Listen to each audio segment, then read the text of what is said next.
I'm Tracy Baxter with today's Record Newswatch. When students left Pine Island Elementary School today, it was for the final time.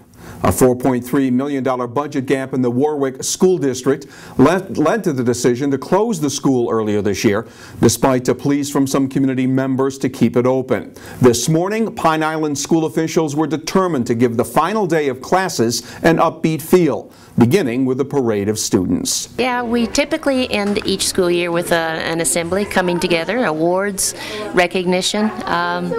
We call them family meetings, and about 6 months ago, seems like it was January, yeah, right? I called a family meeting to tell the kids that the school was closing and they were off on a new adventure, that they would be fine. So now that that time is over, and we're having a clap-out assembly where we're recognizing everybody who has been a part of this wonderful school. And while efforts were being made to put on a happy face for the kids, former Pine Island student Tyler Murty was having a tough time controlling his emotions. He lives across the street from the school. It's a really hard day for the community and the people here, and for us as neighbors of the school. I mean, it's a big loss for us.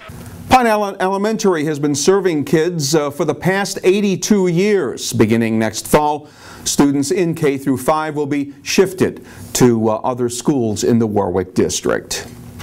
A Middletown man has been charged with first-degree robbery for a knife-point heist last night in the Town of Wallkill. 46-year-old George Wendell is being held without bail in Orange County Jail. According to state police, Wendell approached a Franco de Roma restaurant employee as he was taking garbage to the dumpster behind the Route 211 establishment.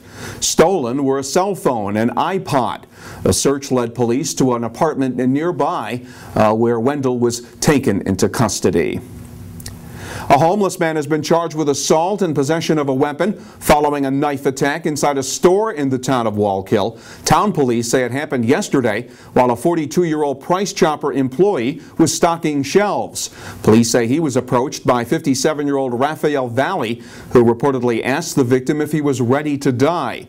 Officers say Valley then pulled out a knife and slashed the employee across the neck. He wasn't seriously hurt. Valley is being held in Orange County Jail on $40,000 bail. It doesn't look like that highly unpopular MTA payroll tax is going away anytime soon.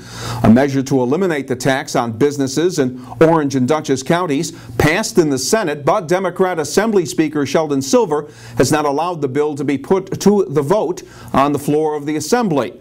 And that's not sitting well with local Republican Assemblywoman and payroll tax foe Annie Rabbitt. What about the people who have been so unfairly treated by the MTA? And the Speaker of the House has the nerve to not bring it up to the vote to the people on the floor. We have majority members carrying those bills.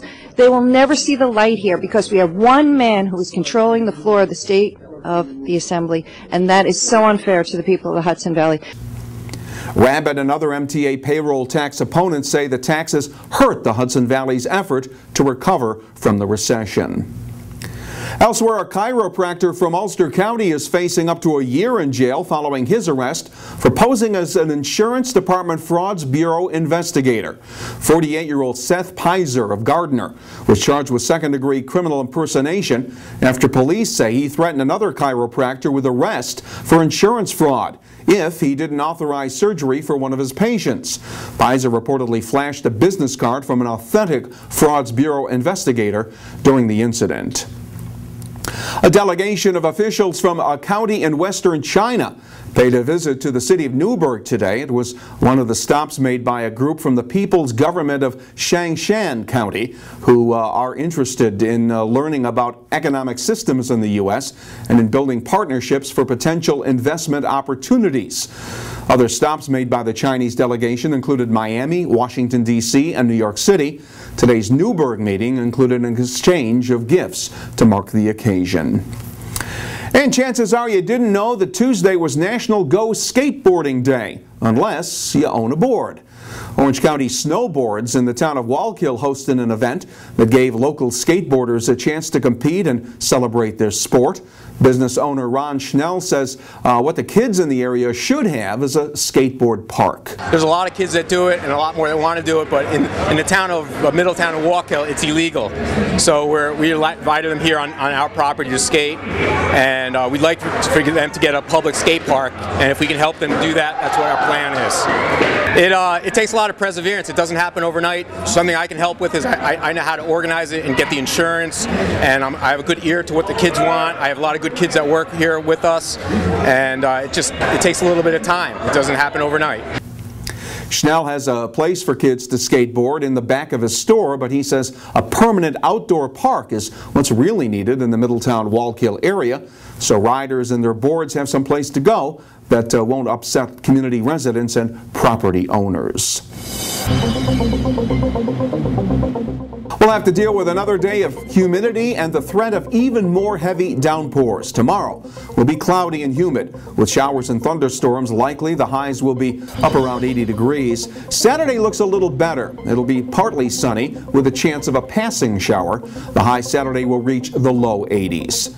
Stay on top of what's happening by picking up tomorrow's Times Herald Record, and when news happens, you will find it here at Record Online. For Record Newswatch, I'm Tracy Baxter.